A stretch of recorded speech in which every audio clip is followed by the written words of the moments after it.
Ըստ քեզ որ երկրներ ունեն ամենաշատ ժամանակային գոտիներ։ Ռուսաստան առաջին։ Երկրորդը։ Լուրջ 11 գոտի ունի, բայց այդ գիտեմ։ Այո։ Դաժե գիտեմ որ Չինաստանը 1 գոտի ունի, ամբողջ երկիրը։ Ամերիկան ավելի շատ ունի, քան Ոչ, Ամերիկան է 11 ունի։ Կանադան 6-ա։ Չիլիոտ ինչ որ բան, հա։ Չէ։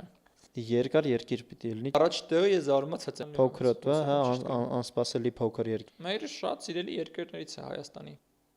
Ֆրանսիան 12 ժամային գոտի։ Ճիշտ է, Ֆրանսիան շատ գոտիներ ունի։ Մնաց 4-րդն ու 5-րդը։ Եվ նաև 6-րդը, որ բոլորն էլ 9 ժամային գոտի ունեն։ 9 Գերմանիա, Չէ։ Արևելքը, Անգլիախոս են։ Բրիտանիան, Բրիտանիան էլ 9 ժամային գոտի ունի եւ այն դժվար անգլիախոս երկրներից, որ ակցենտը շատ դժվար է հասկանում։ Աֆրիկա է, ինչ որ։ Չէ, որ այդ երկրի անգլերենը շատ դժվար է հասկանում։ Հնդիկներին նշում։ Շիրլանդիա, որն է չեմ հասկանում։ Կենգուրուով երկիր։ Ավստրալիա, Իհարկե, Ավստրալիա 9 ժամային գոտի։ 6-րդն է Անտարկտիդան է, որ 9 ժամային գոտի ունի։ Ումա հետաքրքիր։ Ոչ մեկին։